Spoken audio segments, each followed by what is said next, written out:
Hey everybody! Guess y'all recognize this. It's the Liberty Bell. Well, small replica, anyway. It tolled for freedom in the 1700s, and it stands today as a reminder of our great heritage. You know, nation building is a pretty serious business. It usually starts with a word. Man first thinks of the words to express what it is that he wants.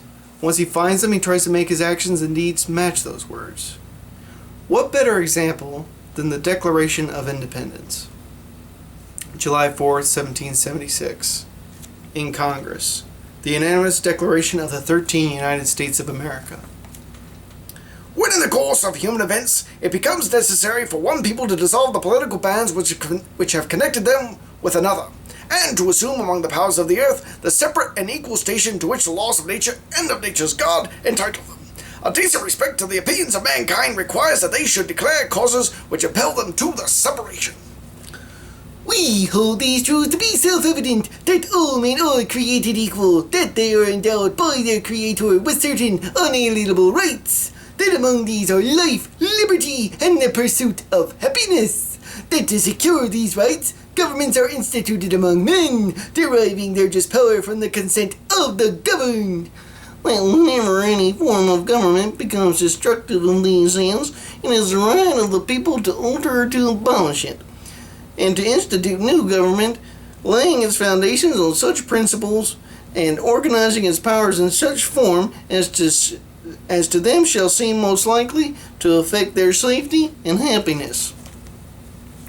Prudence, indeed, would dictate the governments long established should not be changed for light and transient causes. And accordingly, all experience has shown that mankind are more disposed to suffer while evils are sufferable, than to right themselves by abolishing the forms to which they are accustomed. But when a long train of abuses and usurpations pursuing invariably the same object evinces a desire to reduce them under absolute despotism, it is their right, it is their duty to throw off such government and to provide new guards for their future security. Such has been the patient sufferance of these colonies, and such is now the necessity which constrains them to alter their former systems of government. The history of the present King of Great Britain is a history of repeated injuries and usurpations, all having in direct object the establishment of an absolute tyranny over these states. To prove this, let facts be submitted to a candid world. He has refused his assent to laws the most wholesome and necessary for the public good. He has forbidden his governors to pass laws of immediate and pressing importance, unless suspended in their operation till his assent should be obtained, and once suspended, he has utterly neglected to attend them. He has refused to pass other laws for the accommodation of large districts of people, unless those people would relinquish the right of representation in the legislature, a right inestimable to them and formidable to tyranny only. He has called together legislative bodies in places unusual, uncomfortable, and distant from the depository of their public records, for the sole purpose of fatiguing them into compliance with his measures. He has dissolved representative houses repeatedly for opposing with manly firmness his invasions of the rights of the people. He has refused for a long time after such dissolutions to cause others to be elected, whereby the legislative powers, incapable of annihilation, have returned to the people at large for their exercises. The state, remaining in the meantime, exposed to all dangers of invasion from without and convulsions within. He has endeavored to prevent the population of these states, for that purpose obstructing laws for naturalization of foreigners, refusing to pass others to encourage the migrations hither, and raising conditions of new appropriations of lands. He has obstructed the administration of justice by refusing his assent to laws for establishing judiciary powers. He has made judges dependent on his will alone for the tenure of their offices and the amount of payment of their salaries. He has erected a multitude of new offices and sent other swarms of officers to harass our people and eat out their substance. He has kept among us in times of peace standing armies without the consent of legislatures. He has affected to render the military independent of and superior to the civil power. He has combined with others to subject us to a jurisdiction foreign to our constitution and unacknowledged by our laws, giving his assent to their acts of pretended legislation. For quartering large bodies of armed troops among us, for protecting them by a mock trial from a punishment for any murders which they should commit on the inhabitants of these states. For cutting off our trade with all parts of the world, for imposing taxes on us without our consent, for depriving us in many cases of the benefits of trial by jury, for transporting us beyond the seas to be tried for pretended offences, for abolishing the free system of English laws in the neighbouring province, establishing therein an arbitrary government and enlarging its boundaries so as to render it once an example and fit instrument for introducing the same absolute rule into these colonies. For taking away our charters, abolishing our most valuable laws, and altering fundamentally the forms of our governments. For suspending our own legislatures and declaring themselves invested with power to legislate for us in all cases whatsoever.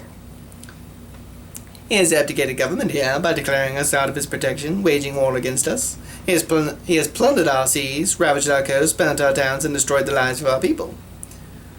He is at this time transporting large armies of foreign mercenaries to complete the work's desolation and tyranny, already begun with circumstances of cruelty and perfidy scarcely parallel to the most barbarous ages and totally unworthy the head of a civilized nation.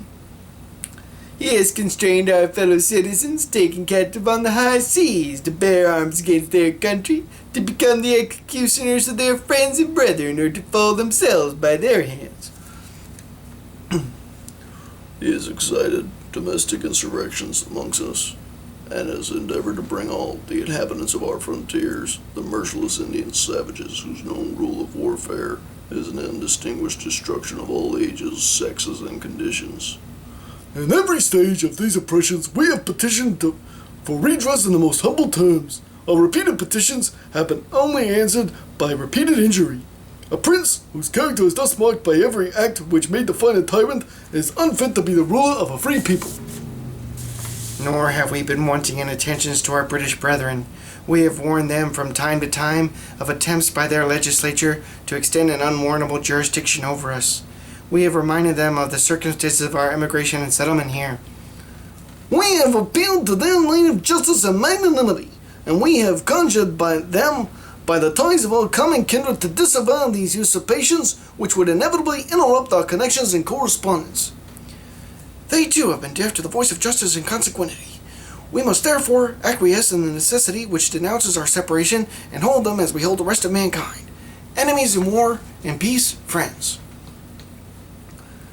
We, therefore, the representatives of the United States of America in General Congress assembled, appealing to the Supreme Judge of the world for the rectitude of our intentions, do, in the name and by the authority of the good people of these colonies, solemnly publish and declare that these united colonies are and of right ought to be free and independent states, that they are absolved from all allegiance to the British Crown, and that all political connection between them and the state of Great Britain is and ought to be totally dissolved, and that, as free and independent states, they have full power to levy war, conclude peace, contract alliances, establish commerce, and to do all other acts and things which independent states may of right do. And for the support of this declaration, with a firm reliance on the protection of divine providence, we mutually pledge to each other our lives, our fortunes, and our sacred honor. Signed, John Hancock, President of the Second Continental Congress. From the state of Georgia, Button Gwinnett, Lyman Hall, George Walton. From the state of North Carolina, William Hooper, Joseph Hughes, John Penn. From the state of South Carolina, Edward Rutledge, Thomas Hayward Jr., Thomas Lynch Jr., Arthur Middleton. From the state of Maryland, Samuel Chase, William Paca, Thomas Stone, Charles Carroll of Carrollton. From the state of Virginia, George Wythe, Richard Henry Lee, Thomas Jefferson, Benjamin Harrison, Thomas Nelson Jr., Francis Lightfoot Lee, Carter Braxton. From the state of Pennsylvania, Robert Morris, Benjamin Rush, Benjamin Franklin, John Morton, George Clymer, James Smith, George Taylor, James Wilson, George Ross. From the state of Delaware, Caesar Rodney, George Reed, Thomas McKeon. From the state of New York, William Floyd, Philip Livingston, Francis Lewis, Lewis Morris. From the state of New Jersey, Richard Stockton, John Witherspoon, Francis Hopkinson, John Hart, Abraham Clark. From the state of New Hampshire, Josiah Bartlett, William Whipple, Matthew Thornton. From the state of Massachusetts Bay, Samuel Adams, John Adams, Robert Treat Payne, Elbridge Gerry. From the state of Rhode Island and Providence, Stephen Hopkins and William Ellery. From the state of Connecticut, Roger Sherman, Samuel Huntington, William Williams, Oliver Wolcott. Well, I certainly hope you enjoyed that video. It was a lot of fun making it for you. Please like, comment, and subscribe. Please share it with all your friends. Have a happy 4th of July, and I will see you in the next video.